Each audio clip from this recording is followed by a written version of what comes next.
Major windmills are sprouting up all around our region, but they're not what's making us a national leader in wind energy. It has more to do with our manufacturing expertise. More than 9,000 parts in a windmill, there's plenty of opportunity for companies in the supply chain. And the American Wind Energy Association says it's only going to accelerate. CEO Denise Bode joins us via satellite from New York City. Welcome. Welcome to you too. I mean, Pennsylvania's doing fabulous this year for wind. How's the wind blowing for your industry these days? Well, you know, last year was tough times for almost everybody as we were recovering from, you know, a real downturn in the whole economy. So demand for electricity was down all across the country. But we were actually able to add 14 new manufacturing facilities in the United States during that downturn. As I said, continuing the path to insourcing manufacturing into the United States from Europe and around the world, adding new American jobs in those industries. And also, we added 25% of all the new generating capacity in the U.S. last year. And over the last 4 or 5 years, you know, the total is over 35%. So we're delivering at the same pace in terms of new generating capacity as natural gas is. So in terms of being the answer to some of the serious questions that we're facing in the U.S. on can we deliver, you know, if we reduce how much generation we get from some of the traditional fossil fuel sectors, or if we don't get nuclear power in place, you know, as quickly as we'd like. Wind is already delivering right now. So a lot of growth, but off of what base? What percentage of power in the United States is provided by wind right now?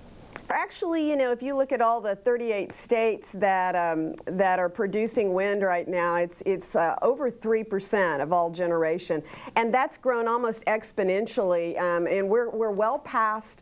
You know, when they first started scaling up nuclear power 20-some years ago, it took them much longer to scale up to the 20-some% they are now. We're ahead of the path of getting to 20% wind by the year 2030. That was projected in the Bush administration by the Department of Energy. It's still a relatively small percentage here in Pennsylvania. I think it looked about, what, 1/3 of 1% currently in terms of generation here. Well, you know, one of the nice things, though, is as you add demand, as you have put policies in place, and for a very short period of time, you've added generating capacity at a pretty rapid rate. Because generation usually are 20, 30-year plants, so and 20, 30-year investments, and you've added a significant amount of new generation in a short period of time, and that new generation, those policies are driving a virtuous cycle of attracting and insourcing manufacturing jobs to the state, because as you add generation, it attracts those manufacturing facilities to locate from Europe and around the world here to the U.S. and to actually grow American jobs and put Americans to work, and actually to create, you know, products that you can utilize in the state of Pennsylvania, or you can even export, so you're making more money. Well, and certainly here in what's historically been one of America's great industrial and manufacturing centers, we love all the parts inside a windmill. There's probably a lot of potential for manufacturers throughout our region to supply into this industry. Well, you are one of the major new manufacturing hubs.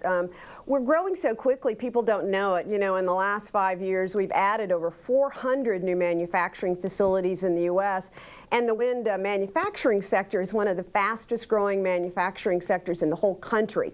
So it's really one of the bright spots of our economy. As everybody else is outsourcing jobs outside the United States, we're actually working to insource jobs in this sector and build new manufacturing, playing on the skill sets that have already been there in places like Pennsylvania, who've been making other kind of parts. This skill set is transferable to the U.S. It seems like, looking over the map that you all sent out in advance of our conversation today, it looks like there's over a dozen manufacturing facilities in Pennsylvania making Absolutely.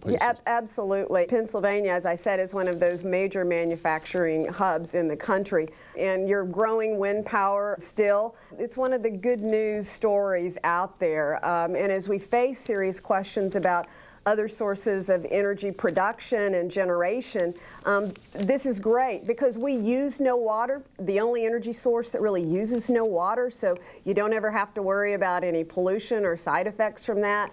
You know, we have no waste, and the fuel is free. So, I mean, how great is that? Well, it is so long as the wind blows, but what do we do about the times when it doesn't? Wind is very reliable in that it's predictable. Wind scales up and scales down over a long enough period of time that the grid can adjust for that. Unlike some of the traditional generation sources, like you can't predict if a coal plant's going to go off. If it goes off and you've got a whole major plant going off unexpectedly, you have to bring up all these natural gas and hydro peakers to do it immediately. So it really can disrupt the grid. Wind, on the other hand, is very reliable, very predictable with good weather forecasting like we have now. It can actually balance itself as the grid is more robust and you have wind blowing in one part of the grid and not blowing in another. They balance each other out. And so that's why having a robust transmission grid is really important, and that's part of what we're doing too, is upgrading our grid for greater reliability. So I guess that was my last concern. Is the grid really up to dealing with the intermittent sources of supply of things like wind and solar and things like that, or do we still have work to do to really make sure the whole portfolio of energy works together effectively? Yes, it is up to that because it's been dealing with intermittency forever. I mean, every time you have a cold spell or a hot spell, you know, the grid operators have to deal with everybody turning on their heater or turning on their air conditioner. Industrials the same way. So you have a tremendous opportunity there to also use those same experiences in dealing with wind. And as I said, you know, if you have a major coal plant or nuclear plant go out, you know, it can take down the whole grid because it's unexpected. It's not predictable.